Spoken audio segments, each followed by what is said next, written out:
అందరికీ నమస్కారం అండి. ఈరోజు కొత్త జిల్లాల ఏర్పాటు, ఉన్న జిల్లాల అడ్జస్ట్‌మెంట్ గురించి మంత్రివర్గం ఆమోదం గురించి వార్త వచ్చింది. ఇది చాలా రోజుల నుంచి ఎదురు చూస్తున్నది.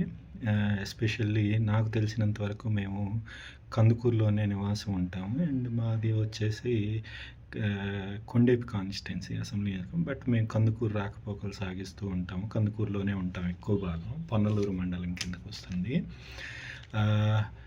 గతంలో ఎందుకు కలిపారో తెలియదు. రాజకీయ ప్రయోజనాల కోసం, కొంత ఆర్థిక ప్రయోజనాల కోసం కందుకూరుని తీసుకెళ్ళి నెల్లూరు జిల్లాలో కలపటం జరిగింది.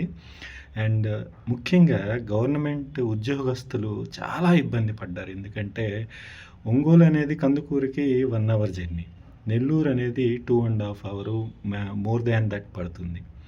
మరి నెల్లూరు జిల్లాలో ఎందుకు కలిపారో ఎవరికీ అర్థం కాని విషయం. ఎప్పటినుంచో మేము ఒంగోలుకి సుపరిచితులం. ఒంగోలు జిల్లా మాకు చాలా దగ్గర ప్రాంతం. బండి మీద వెళ్ళైనా రావచ్చు, వితిన్ 1 అవర్లో వెళ్ళొచ్చు. బట్ ఇప్పుడు బాగా సంతోషపడుతున్నారు అందరూ కూడా. అండ్ ఎలక్షన్ క్యాంపెయిన్లో చెప్పినట్టు లోకేష్ గారు ప్రామిస్ చేసినట్టు కందుకూరుని తిరిగి ప్రకాశం జిల్లాలో కలిపారు. చాలా సంతోషమైన విషయం ఇది, గవర్నమెంట్ ఉద్యోగస్తుల తరపున కూడా, సామాన్య ప్రజలకైనా కూడా. అండ్ ఎమ్మెల్యే గారు కూడా ఆఫ్కోర్స్ బాగా కష్టపడ్డారు. అప్పుడప్పుడు రిమైండ్ చేస్తూ, లోకేష్ గారిని కలుస్తూ, దీని గురించి ఇంటూరు నాగేశ్వరరావు గారికి కూడా ధన్యవాదాలు ప్రజల తరపున, మా తరపు నుంచి కూడా. అండ్ కొన్ని మండలాలని తీసుకొచ్చి కందుకూరులో ప్రకాశం జిల్లాలో కలపడం జరిగింది. For example revenue division Ponnaluru మండలం, మరిపూడి మండలం తీసుకొచ్చి కందుకూరులో కలిపారు.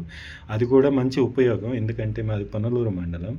ఆర్టీఓ ఆఫీస్కి ఇంతకుముందు దర్శి వెళ్ళాలనేవాళ్ళు. సో దర్శి చాలా దూరం, అది అరౌండ్ 100 కిలోమీటర్స్ మాకు. అదే ఒంగోలు, కందుకూరు అయితే మాకు సౌకర్యంగా ఉండేది. ఇప్పుడు తిరిగి కందుకూరు డివిజన్లో కలిపారు, అది కూడా మరింత ఉపయోగకరం. అండ్ మార్కాపురం జిల్లాలో భాగంగా కనిగిరి తీసుకెళ్ళి మార్కాపురంలో కలపటం జరిగింది. అండ్ కాకపోతే పామూరు, ఇళ్లపాడు వీళ్ళకి కొంచెం దూరమే మార్కాపురం అనేది ఒంగోలుతో పోలిస్తే, ప్రకాశం జిల్లాతో పోలిస్తే. బట్ ఇప్పటికిప్పుడు నియోజకవర్గాల పునర్విభజన సాధ్యం కాదు కాబట్టి మేబీ దాన్ని అలాగే కనిగిరి కాన్స్టిట్యున్సీ మొత్తాన్ని మార్కాపురంలో కలపటం జరిగింది. మేబీ ఫ్యూచర్లో నియోజకవర్గాల పునర్విభజన వచ్చినప్పుడు డిస్టెన్స్ని బేస్ చేసుకొని మేబీ వాళ్ళు మళ్ళీ ఇటు ఏమన్నా చేంజ్ అవ్వడానికి అవకాశం ఉండొచ్చు. బట్ ఎనీహౌ మా ప్రాంతం తరపున ఎస్పెషల్లీ చాలా రోజుల నుంచి జనాలు ఇబ్బందులు పడుతున్నారు. అండ్ రామాయపట్నం వచ్చిన తర్వాత జనాలు అభిప్రాయం ఏంటంటే, బహుశా రామాయపట్నం వల్ల ఆర్థిక ప్రయోజనాలు ఎక్కువ ఉంటాయి కాబట్టి నెల్లూరు జిల్లా నుంచి విభజించకపోవచ్చేమో కందుకూరునని చాలా భయపడ్డారు ప్రజలు కూడా. అండ్ అన్అఫీషియల్గా కొంత న్యూస్ వచ్చింది, రాజకీయ నాయకులు నెల్లూరు జిల్లా వాళ్ళు ఒప్పుకోవటం లేదు, కందుకూరుని ప్రకాశంలోకి పంపటానికి మ్యాక్సిమం ట్రై చేస్తున్నారు, ముఖ్యమంత్రిని ఒత్తిడికి గురి చేస్తున్నారు, నెల్లూరులోనే ఉంచండి అని ఒక న్యూస్ వచ్చింది. But finally we are with Prakasam district. MLA గారికి, నారా లోకేష్ గారికి, అలాగే గవర్నమెంట్ తరపున దీనికోసం పనిచేసిన వాళ్ళందరికీ చాలా చాలా థ్యాంక్స్ అండి కందుకూరు తరపున. అండ్ అలాగే పొన్నలూరు మండలంని కందుకూరు డివిజన్లో కలపటం కూడా మాకు చాలా హెల్ప్ అవుతుంది.